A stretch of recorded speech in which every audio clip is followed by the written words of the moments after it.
ব্যক্তি হবে।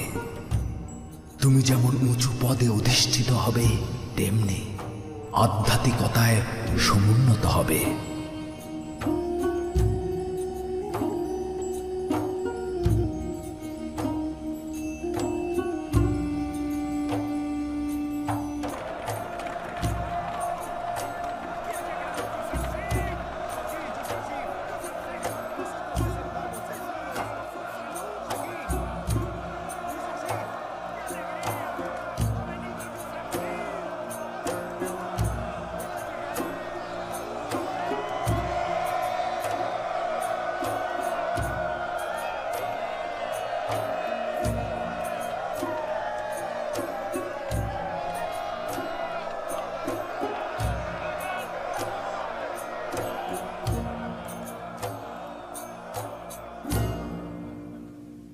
পরম করুণাময় ও মহান খোদার নামে শুরু করছি, যিনি মিশরের জনগণের রিজিক দাতা।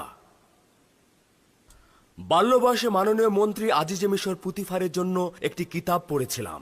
কিতাবটিতে মিশরের আগামী দিনের ভবিষ্যৎবাণী করা হয়েছিল।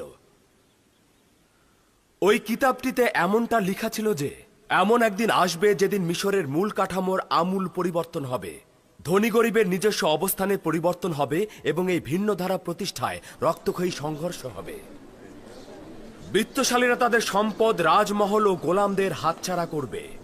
আমুন খোদা মিশরের জনগণের ইবাদত থেকে বঞ্চিত হবে, হুকুমত জনগণের মধ্যে ফিরে আসবে এবং জনগণ আমুনের চাইতে শক্তিশালী খোদার ইবাদতে মশগুল হবে। কি বললো শুনলি তো? দরুদ খোদা তাআলার নবী ইউজারশিফের উপরে। দরুদ মিশরের নাজাতদাতা।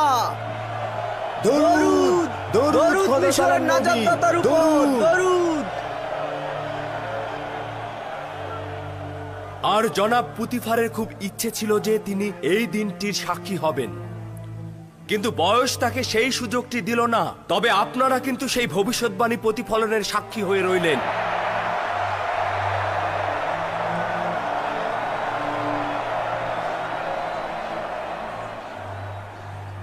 সম্ভবত মিশরের অনেক গণ্যমান্য ব্যক্তির এটা স্মরণে থাকবে যে একদিন একটি বালক কৃতদাসকে কেনার জন্য তেবসে কৃতদাস বিক্রেতাদের ময়দানে সবাই হাজির হয়েছিলেন।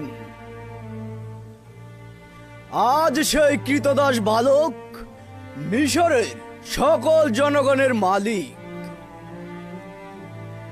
একদিন আপনারা যে ইউজারশিপের মালিক হতে চেয়েছিলেন, আজ সেই আপনাদের সকলের মালিক। হ্যাঁ, আমার দরুদ ইউজারশিফের উপরে। দরুদ দরুদ।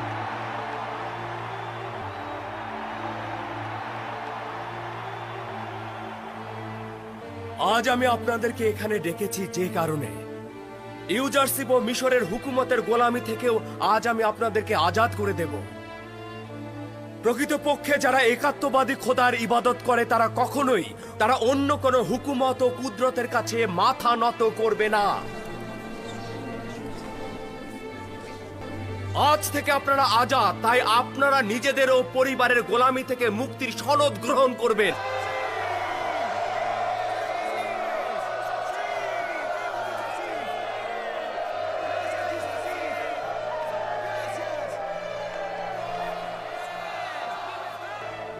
একটি কথা